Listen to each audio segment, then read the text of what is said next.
Yes, Thrissur Mundathikode വെടിക്കെട്ട് പുരയിലാണ് സ്ഫോടനം ഉണ്ടായിരിക്കുന്നത്. നടരാജ്, നോക്കൂ, ഇപ്പോൾ സാമ്പിൾ വെടിക്കെട്ട് 24-ാം തീയതി നടക്കാനിരിക്കുകയാണ്. 26-ാം തീയതി വെടിക്കെട്ട്, പൂരം വെടിക്കെട്ട് നടക്കാനിരിക്കുക. അങ്ങനെ വരുമ്പോൾ വലിയ ക്വാണ്ടിറ്റിയിലുള്ള ഇത്തരത്തിലുള്ള സ്ഫോടക വസ്തുക്കൾ അവിടെ ഉണ്ടാകാനുള്ള ഒരു സാധ്യതയുണ്ട്. അപ്പോൾ ഒരു വലിയ സ്ഫോടനം അവിടെ നടന്നിട്ടുണ്ട് എന്ന് തന്നെയല്ലേ ഈ ദൃശ്യങ്ങളിൽ നിന്നും നമ്മൾ മനസ്സിലാക്കേണ്ടത്?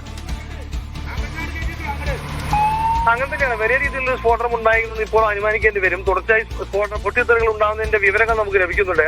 അതിന്റെ ശബ്ദവും നമുക്ക് ലഭ്യമായ വീഡിയോയിൽ നിന്നും ലഭ്യമാണ്. ഇപ്പോൾ തിരുവമ്പാടി ദേവസ്വവുമായി ബന്ധപ്പെട്ട് കൂടുതൽ ആളുകളെ ഫോണിൽ ബന്ധപ്പെടാൻ ശ്രമിക്കുമ്പോഴും നമുക്ക് അവരെ കിട്ടുന്നില്ല എന്നുള്ളതാണ്.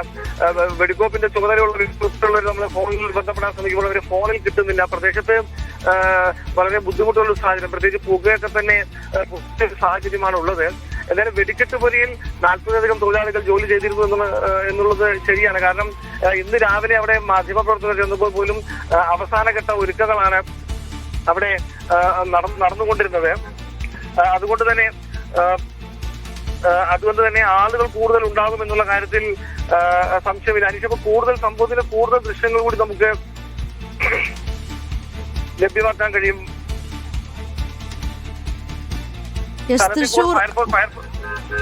സ്ഥലത്തിപ്പോൾ ഫയർഫോഴ്സ് എത്തിയിട്ടുണ്ട്.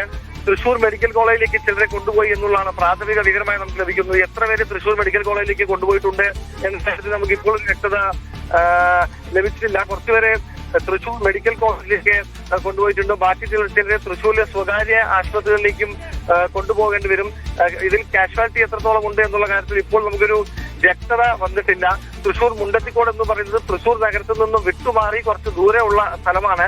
അവിടെയാണ് ഇത്തരത്തിൽ സ്ഫോടനം, ഒരു വലിയ പൊട്ടിത്തെറി ഉണ്ടായി എന്ന് തന്നെയാണ് പ്രദേശത്തു നിന്നുള്ളവരിൽ നിന്നും നമുക്ക് ലഭിച്ച വിവരം. തുടർച്ചയായി പല ഭാഗത്തു നിന്നും ഈ പ്രദേശത്ത് ചുറ്റും വീടുകളുള്ള സ്ഥലമാണോ?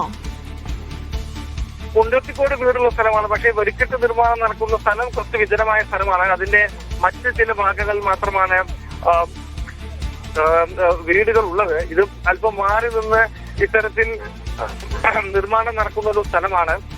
അവിടെ ഈ നിർമ്മാണം നടക്കുന്ന സ്ഥലം ഒരു പറമ്പ് പോലെയുള്ള സ്ഥലമാണ്. അവിടെ അങ്ങനെ വലിയ രീതിയിൽ വീടുകളുള്ള സ്ഥലമല്ല. പക്ഷേ ആളുകൾ ഇതിന്റെ ഭാഗമായി പടക്കം നിർമ്മിക്കുന്നതിന്റെ അല്ലെങ്കിൽ വെടിക്കോപ്പുകൾ നിർമ്മിക്കുന്നതിന്റെ ഭാഗമായി കഴിഞ്ഞ കുറെ ദിവസമായി അവിടെ ആളുകൾ എത്തിയിരുന്നു. പൂരപ്രേമികൾ പലപ്പോഴും വളരെ നിയന്ത്രിത സാഹചര്യത്തിൽ മാത്രം എത്തുന്ന സാഹചര്യമാണ്. ഇന്ന് രാവിലെ പോലും മാധ്യമപ്രവർത്തകർ നേരത്തെ അറിയിച്ച് പോയി ആണ് അവിടെ നിന്നും ഇത്തരം വിവരങ്ങൾ ശേഖരിച്ചതും റിപ്പോർട്ടുകൾ തയ്യാറാക്കിയതും.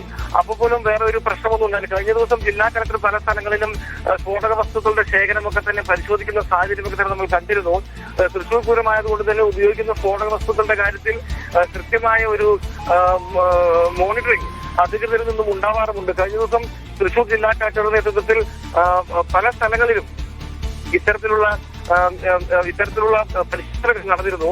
3 പേരെ ഇപ്പോൾ ആശുപത്രിയിലേക്ക് മാറ്റിയതായി കൺഫേംഡായ ഒരു വിവരം നമുക്ക് ലഭിക്കുന്നുണ്ട്. 2 പേർ ഗുരുതരമായി പരിക്കേറ്റ 2 പേർ മെഡിക്കൽ കോളേജ് ആശുപത്രിയിലാണെന്നും നമുക്ക് മനസ്സിലാക്കാൻ കഴിയുന്നുണ്ട്. കൃത്യമായ വിവരങ്ങൾ ഇനി ആ സ്ഥലത്തെത്തുമ്പോഴാണ് ലഭ്യമാവുക. എന്തായാലും ആശങ്കപ്പെടുത്തുന്ന ഒരു പൊട്ടിത്തെറി തൃശൂർ മുണ്ടത്തിക്കോട് ഭാഗത്ത് നടന്നു എന്നുള്ളതാണ് പ്രധാനപ്പെട്ട കാര്യം. തിരുവമ്പാടിയുടെ വെടിക്കോപ്പ് നിർമ്മാണ പ്രവർത്തനങ്ങൾ നടക്കുന്ന മുണ്ടത്തിക്കോടാണ് ഇത്തരത്തിലൊരു പ്രധാനപ്പെട്ട വളരെ ദുഃഖകരമായ ഒരു സംഭവം ഉണ്ടായിരിക്കുന്നത് എന്നുള്ളതാണ്. അവിടെ പരിക്കേറ്റവരെ മെഡിക്കൽ കോളേജ് ആശുപത്രിയിലേക്കും മറ്റ് ആശുപത്രികളിലേക്കും മാറ്റിയിട്ടുണ്ട്. ബാക്കിയുള്ളവരെയും രക്ഷപ്പെടുത്താനുള്ള ശ്രമങ്ങൾ തുടരുകയാണ്. അനീഷ.